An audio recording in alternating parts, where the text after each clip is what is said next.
This is Monika Singh and welcome to my YouTube channel. और आज का जो टॉपिक मैं लेकर आई हूँ वो फिर से डोमेस्टिक वायलेंस। अब डोमेस्टिक वायलेंस पे इनडायरेक्टली तो मेरी ये दूसरी वीडियो है, लेकिन डायरेक्टली मेरी ये पहली वीडियो है। और इसका रीज़न ये है कि कवर पे जो मैंने फ़ोटो लगाई हुई हैं उन फोटोज़ के बारे में मुझसे एक सवाल पूछा गया था कि क्या वो मैं हूँ। तो जी हाँ, वो टूटी फूटी मैं हूँ। Once upon a time I was a victim of this all, so I understand all these things very well. अब यहाँ पे सवाल ये उठता है कि उस टूट फूट की मैंने पिक कैसे ले ली। मतलब यार सेल्फी ली थी जस्ट टू सी कि मैं कैसी लग रही हूँ टूटने फूटने के बाद, ठीक है। तो हमेशा बंदे का मूड ऐसा नहीं होता है, लेकिन कुछ चोट ऐसी होती है जो अचानक ठीक नहीं होती है। आज चोट लगी है लेकिन एक महीने बाद तक भी उस चोट के निशान है, तो वो बंदा एक महीने में एक भी पिक ना ले, ऐसा नहीं हो सकता। और कोइंसिडेंटली वो पिक्स मेरे फोल्डर्स में रह गई कहीं पे, तो मेरे पास वो 2-3 पिक्स ही सिर्फ ऐसी हैं जो दिखाती हैं, क्योंकि मैं कोई सबूत इकट्ठे नहीं कर रही थी, इसलिए ज़्यादा पिक्स मेरे पास नहीं हैं, बट हैं। अच्छा, उसके बाद में एक क्वेश्चन ये आता है कि ऐसी क्या बात हुई थी कि मेरे साथ इतनी भयंकर वाली मारपीट हो गई। तो अब इसका जवाब ये है कि मैं आपको ये तो बिल्कुल नहीं बताना चाहती कि मेरे और मेरे हस्बैंड के बीच में कौन सी मिसअंडरस्टैंडिंग्स हुई थी या हमारे बीच में कौन से पर्सनल ऐसे इश्यूज थे जिन पे हमारी नहीं बनती थी और बात यहाँ तक पहुँच जाती थी। लेकिन मैं ये ज़रूर बताना चाहती हूँ कि किसी भी रीज़न पे मारपीट को जस्टिफाई नहीं किया जा सकता, ठीक है। और ये मैं ऐसे ही नहीं कह रही हूँ, मैंने गूगल देवता से पूछा है। सो लेट्स सी, गूगल देवता पे मैंने डाला कि कुछ ऐसे रीजंस हैं क्या जहाँ पे मारपीट एक्सेप्टेबल हो, तो गूगल देवता का जवाब क्या था आप देख लें। मैंने गूगल देवता पे डाला था acceptable reasons for domestic violence. आप लोग भी सर्च करके देख सकते हैं इफ यू डोंट ट्रस्ट कि मैंने सही सर्च किया होगा। तो जो आर्टिकल्स खुल के आए हैं उसमें सबसे ऊपर जो आपको आर्टिकल दिख रहा है that is how to find domestic violence counselling helplines and support, ठीक। उसके बाद पीपल ये भी पूछते हैं what age is domestic violence common and all, मतलब फिर उसके बाद विकिपीडिया पे डोमेस्टिक वायलेंस का डेफिनेशन दे दिया गया है। फिर एक लिंक दिया है addressing domestic violence against women, और इसके बाद का आर्टिकल कहता है why do people stay in abusive relationships. मतलब ये बताने की बजाय कि अब्यूजिव रिलेशनशिप को जस्टिफाई करने वाले कौन से रीजन होते हैं, तो सवाल ही उठा रहे हैं। What causes domestic violence, factors contributing to the social acceptance of domestic violence. ये वाला थोड़ा सा हो सकता है कि फैक्टर्स वो क्या हैं, ठीक। उसके बाद what is domestic violence and changing cultural and social norms that support. World Health Organization का कोई है एक, और फिर दिया है 13 reasons to make violence against women unacceptable. मैंने एक्सेप्टेबल रीजंस पूछा था, बट आर्टिकल जो खुल के आया वो अनएक्सेप्टेबल वाला रीजन का आया है खुल के। आप वो सारे रीजंस देख सकते हैं कि क्यों वायलेंस एक्सेप्टेबल नहीं है। वो मैं नहीं पता चला पाई कि कौन से रीजंस हैं जो इसको जस्टिफाई करते हों, बट ऐसे आर्टिकल्स ज़रूर खुल के आ गए हैं जहाँ से ये पता चलता है कि वायलेंस एक्सेप्टेबल नहीं है। आप खोल कर देख सकते हैं गूगल पे। तो देखा आपने, मतलब गूगल देवता के हिसाब से भी मारपीट का कोई भी रीजन नहीं होता है, ठीक।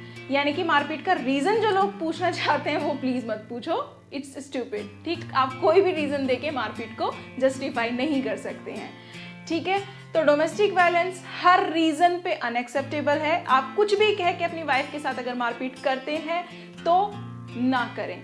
दूसरी चीज, मेरे वीडियोस को देख के कुछ लोगों को ये लगता है कि ये वीडियोस देखने के बाद में लड़कियां अपना घर छोड़ सकती हैं या अपना घर तोड़ सकती हैं। तो मेरा मोटिवेशन अगर सिर्फ उतनी औरतों तक पहुंच जाए कि जो एक्चुअल में विक्टिम हैं, वो मेरी वीडियो देखने के बाद में कोई स्टेप ले लें तो काफ़ी होगा।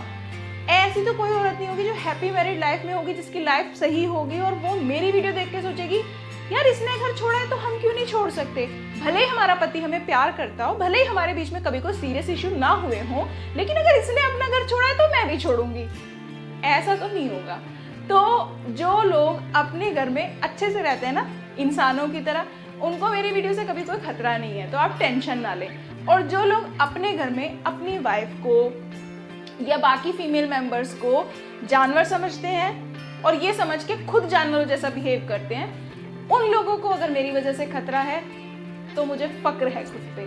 I feel proud for this कि मुझसे कुत्ते डरते हैं। चलो ठीक है, कोई नहीं। अब एक और इंसिडेंट मैं अभी यहाँ पे शेयर करना चाहती हूँ। कि एक हुआ करती थी लड़की और एक हुआ करता था उसका हस्बैंड। उन दोनों के बीच में बड़ी मिसअंडरस्टैंडिंग थी। बात किसी ना किसी बात पे ऐसी बिगड़ जाती थी कि हर दूसरे दिन या चौथे दिन या 10वें दिन उनके घर में ना मारपीट वाली नौबत आई जाती थी। चल रहा था यही। अब एक बार क्या हुआ, मारपीट हुई तो ऐसी हुई कि लड़के की उंगली में फ्रैक्चर हो गया। अब लड़का कहता है इसने मेरी उंगली तोड़ दी। लड़की कहती है नहीं मैंने नहीं तोड़ी, इसने मारा था तो ज्यादा जोर से इसकी उंगली में लग गया होगा इसलिए उसकी उंगली टूट गई। लड़का कहता है नहीं तूने पकड़ के मरोड़ी है। लड़की कहती है हो सकता है सेल्फ डिफेंस में मुझसे ऐसा हुआ होने, लेकिन मेरी इंटेंशन नहीं थी उंगली तोड़ने की, मैं तोड़ना नहीं चाहती थी। कुल मिला के केस पहुंचता है सास की अदालत में।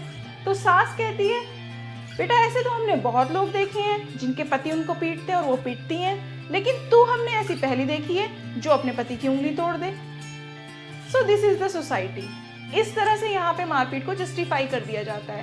काश कि वो औरत इस इंसिडेंट के बाद अपने बेटे को ये कह देती कि इसने तो उंगली तोड़ने में 5 साल लगा दिए, इसे तो उंगली बहुत पहले तोड़ देनी चाहिए थी। तो यहाँ पे उस बच्चे को पता चल जाता कि तेरी माँ को तो ये वायलेंस बिल्कुल पसंद नहीं थी।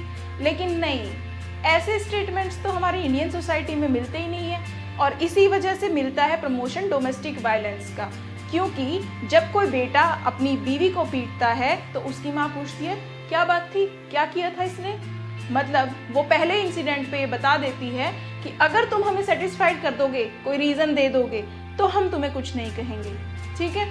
और इसी तरह से ये सब चलता रहता है। लेकिन my dear lovely ladies, this is a message for you. Reason कोई भी हो, आपको मारने का हक नहीं है आपके पति के पास, ठीक है। तो at the very first step अपनी जो इस तरीके की हरासमेंट होती है उसके अगेंस्ट आपको आवाज़ उठानी है। क्योंकि अगर आप पहली बार या दूसरी बार आप ये सोचकर चीज़ों को अवॉइड कर देती हैं कि अपने आप ठीक हो जाएगा, तो नहीं, उसको पता चल जाएगा कि आपने एक्सेप्ट कर लिया है और ये रिपीट होता रहेगा। सो इसको पहले ही दूसरे ही स्टेप पे बिल्कुल बंद कर दें, बिल्कुल साइलेंट नहीं बैठें, आवाज़ उठाएं। घर बसाना, घर बचाना और अपने साथ अन्याय बर्दाश्त करना, These two things are different। कुछ डिफरेंसेस होते हैं जिनको क्लियर करने की कोशिश करनी होती है, जिन डिफरेंसेस को दूर करके अपना घर बसाना होता है, लेकिन मारपीट एक्सेप्टेबल नहीं होती है। Take action against this. तो बस आज की वीडियो में यही मैसेज था, जस्ट डोमेस्टिक वायलेंस एक्सेप्ट नहीं करें। और अगर आपको मेरी वीडियो अच्छी लगी हो then like, comment and share and subscribe my channel. So bye.